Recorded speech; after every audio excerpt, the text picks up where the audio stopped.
And you, I'm sure, have plenty of people to bring up if you'd like to. I do. I would love all of my cast to come up on stage. Great. Round of applause for the cast. Tallulah.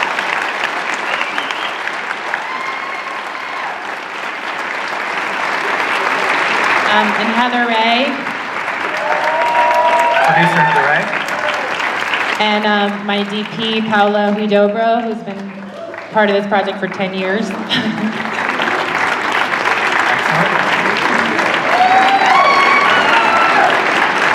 And I just want to acknowledge the other crew that's in the audience. If people who worked on the movie could stand up for a moment.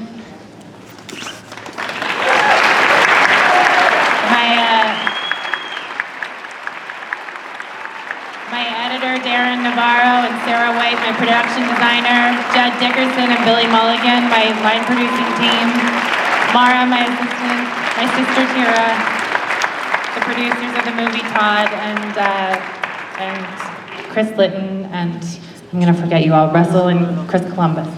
Great. Well, congratulations to all of you. Thank you so much for bringing the film to the festival. I'm going to start off with a couple of quick questions, and I'd love to open it up to the audience afterwards. I'm just going to ask you all to come into the light. Come into the light. Thank you so much. Excellent. So, Sean, I'll start with you, and I'll start with you. You just mentioned it's been a project long in development. So, can you talk a little bit about the inspiration for the film? Sure. When I first moved out to LA, I worked as a babysitter for a lot of the high-end hotels. That was kind of my day job. And I had a lot of really surreal, weird experiences that I could probably make a lot of movies about. But I had one in particular with a very strange mother. And that scene in the hotel room is like very, very close to sort of what happened. And I was so disturbed by the behavior of this mom. I really wanted to take the kid when I left, and I didn't. But I thought about who would.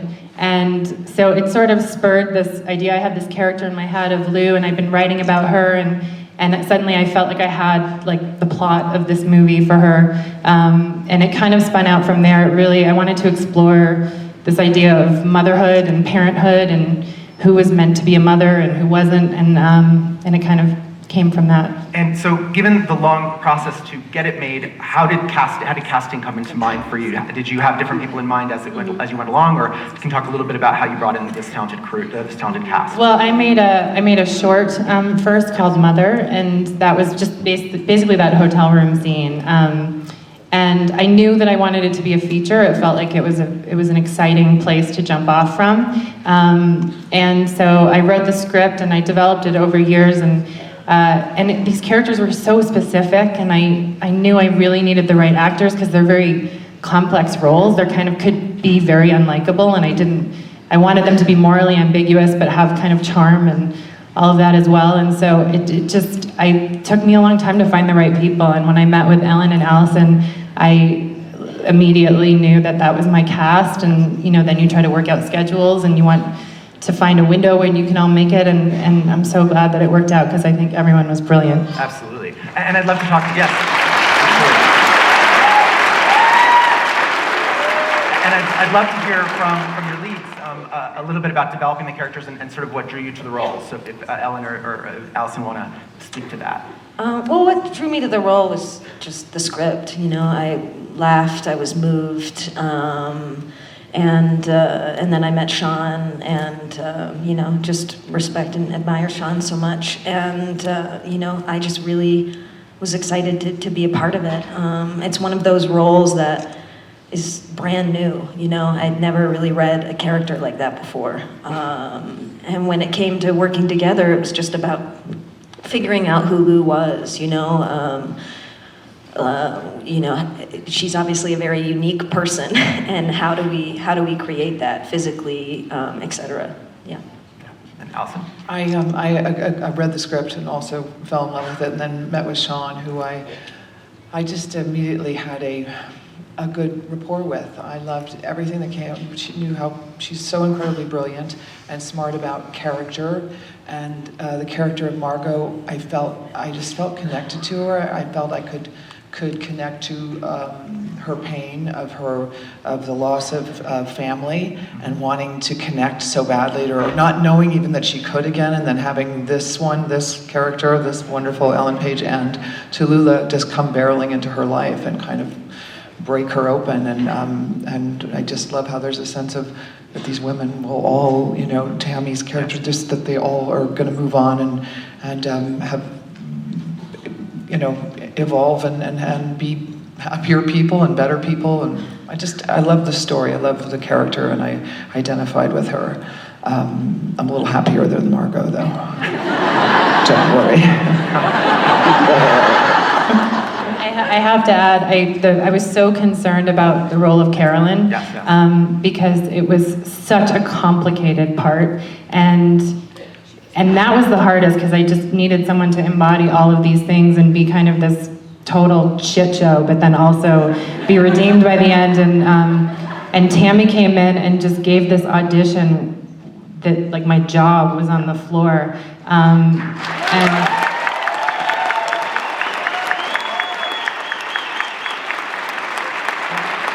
I also think it's really interesting because in the film, you seemed at first to be really hating her, or just not having any empathy for her, but she brings it around, and things shift in terms of your perspective. And if you could talk a little bit, if both of you could talk about sort of on the writing of that character and sort of embodying that kind of shift to sort of make the audience really start feeling for her. Yeah, before I do, I also want to acknowledge Evan, who also gave an amazing audition, and John Bevan-Hickey, whose work I've admired for a long time and who I got to cast.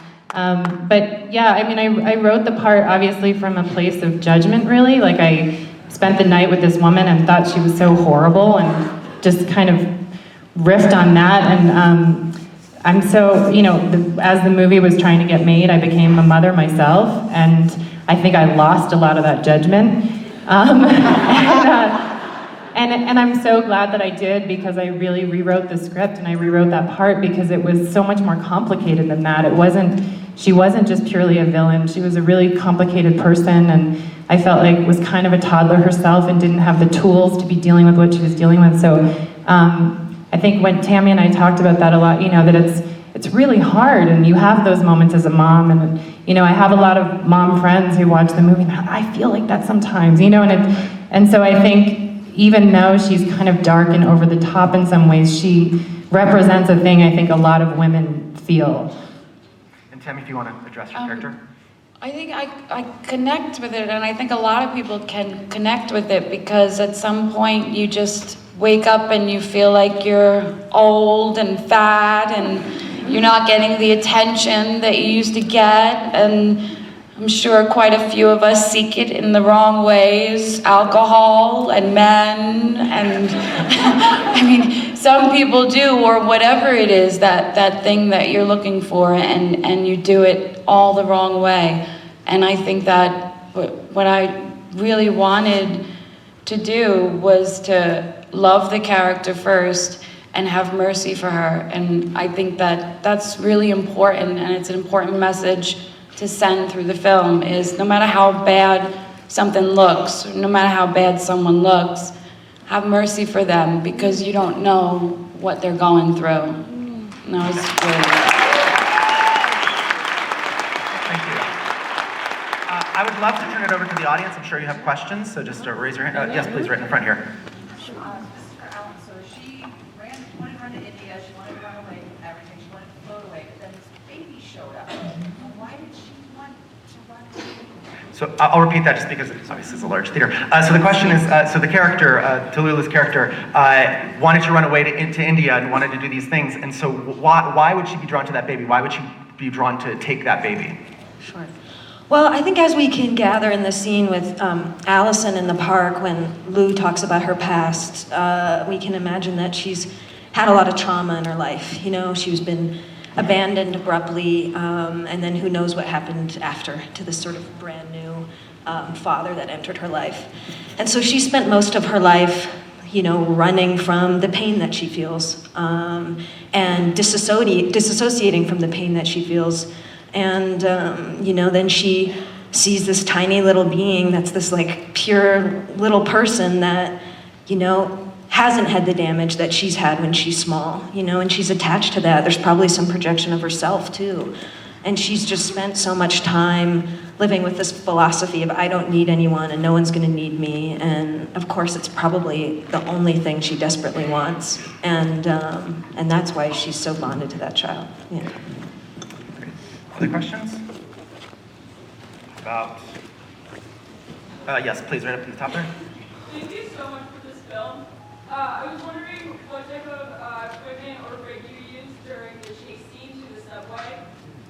So the chase scene, equipment that you may have used during that scene. Well, we shot on the Alexa. Most of it was handheld. We did use a Steadicam to go down the stairs. Paula, do you want to talk about that at all?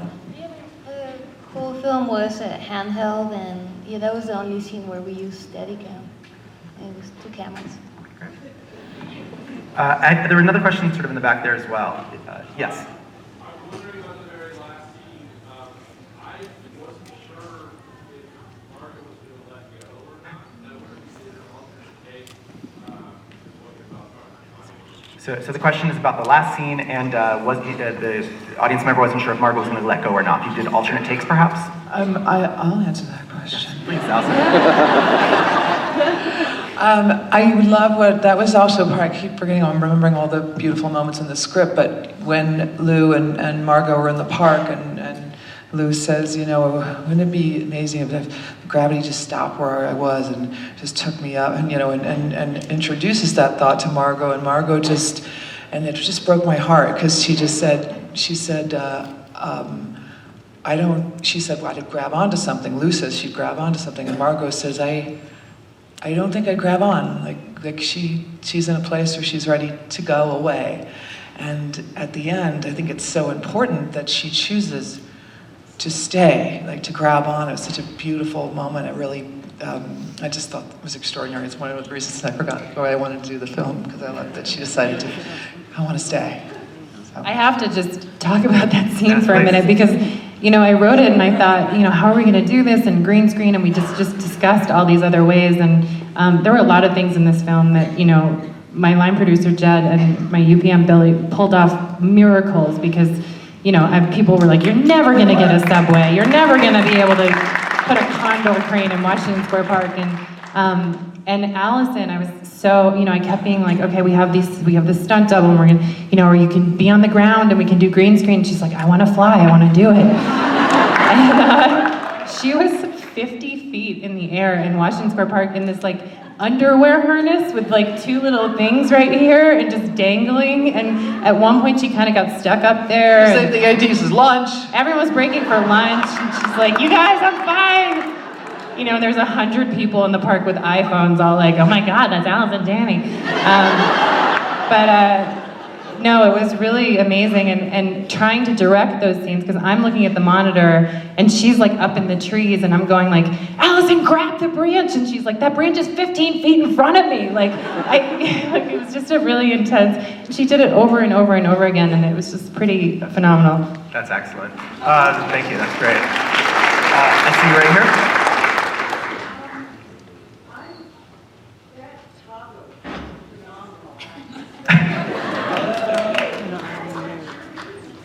The toddler, was that your baby? Hell no.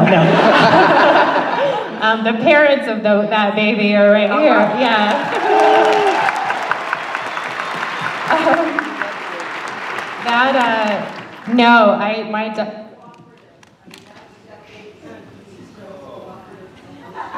That baby did seem cooperative, but you should watch the dailies.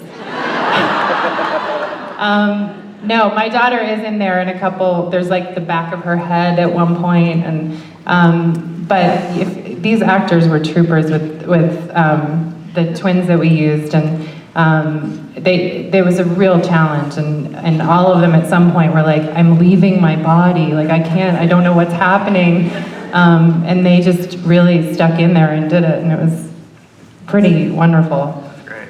We have time for about 2 more questions, so I see your hand, yes?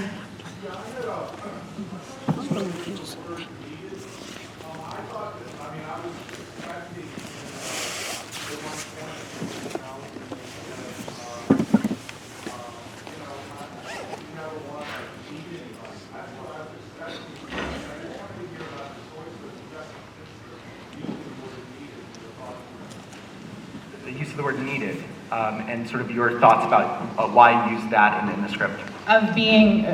Using the word needed. To need somebody as opposed to be needed. I think one of the things I was really interested in exploring was the idea of responsibility, and what responsibility we have to each other as people.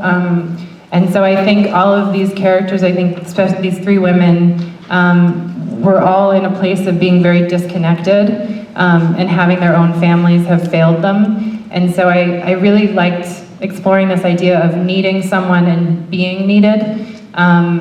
And they all had their own relationship to that. I mean, Tammy's character obviously felt suffocated by being needed and wanted to be her old self, and Ellen had rejected this idea of needing anyone, but obviously secretly in her core, there was something, you know, that was essential for her, and I think Allison's character needed her family too much, and they ran from her because she was suffocating, and so it was kind of, that was a theme for me of really just trying to look at that through these different, you know, archetypal female characters. And one last question.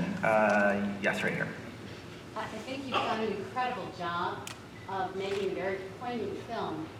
In our culture, it's very sort of black and white on motherhood. You're either a good mom or a bad mom. And I love the fact that you brought out so many shades of gray to the national dialogue. So thank you. Just a thank you for bringing a sense of shades of what motherhood could be, not just a black and white, good or bad mother, and she thanks you for the poignancy of the film. So, and so do I. So there you go. So we do have to wrap things up, and I want to thank you all so much for bringing us to the